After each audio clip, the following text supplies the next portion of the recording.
ಭಾರತ ಮತ್ತು ಥೈಲ್ಯಾಂಡ್ ನಡುವೆ ಜಂಟಿ ಮಿಲಿಟರಿ ತರಬೇತಿ ಮೈತ್ರಿಯ 15ನೇ ಆವೃತ್ತಿಯು ಥೈಲ್ಯಾಂಡ್ನ ಸುರತ್‌ಧಾನಿಯಲ್ಲಿ ಆರಂಭಗೊಂಡಿದ್ದು, ಇದು ಆಗಸ್ಟ್ 31ರವರೆಗೆ ನಡೆಯಲಿದೆ.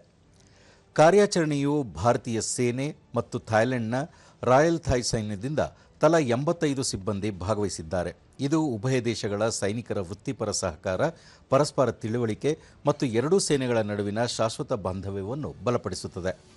ತರಬೇತಿಯು ಕಾಡು ಮತ್ತು ಇತರ ಪ್ರದೇಶಗಳಲ್ಲಿ ನಡೆಯುವ ದಂಗೆ ಮತ್ತು ಭಯೋತ್ಪಾದನಾ ನಿಗ್ರಹ ಕಾರ್ಯಾಚರಣೆಗಳನ್ನು ನಡೆಸುವಲ್ಲಿ ಪರಸ್ಪರ ಕಾರ್ಯಸಾಧ್ಯತೆಯನ್ನು ಹೆಚ್ಚಿಸುವ ಮತ್ತು ಕಾರ್ಯಾಚರಣೆಯ ಅನುಭವವನ್ನು ವಿನಿಮಯ ಮಾಡಿಕೊಳ್ಳುವ ಗುರಿಯನ್ನು ಹೊಂದಿದೆ.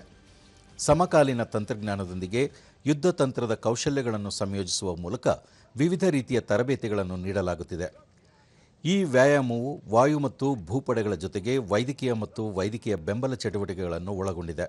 ಸಾಮಾನ್ಯ ಬೆದರಿಕೆಗಳನ್ನು ಎದುರಿಸಲು ಅಗತ್ಯವಾದ ಕೌಶಲ್ಯಗಳನ್ನು ಅಭ್ಯಾಸ ಮಾಡಲು ಜಂಟಿ ವ್ಯಾಯಾಮಗಳನ್ನು ಪ್ರಾಯೋಗಿಕ ಮಟ್ಟದಲ್ಲಿ ನಡೆಸಲಾಗುತ್ತದೆ. ಜೊತೆಗೆ ಸೈನಿಕರು ತಮ್ಮ ದೇಶಗಳ ಇತರ ಸದಸ್ಯರೊಂದಿಗೆ ಒಟ್ಟಾಗಿ ಕೆಲಸ ಮಾಡಲು ಈ ಪ್ರದೇಶಕ್ಕೆ ನಿಯೋಜಿಸಲ್ಪಟ್ಟಾಗ ಅವರನ್ನು ಹೆಚ್ಚು ಸಿದ್ಧಪಡಿಸುವ ಗುರಿಯನ್ನು ಈ ತರಬೇತಿ ಹೊಂದಿದೆ.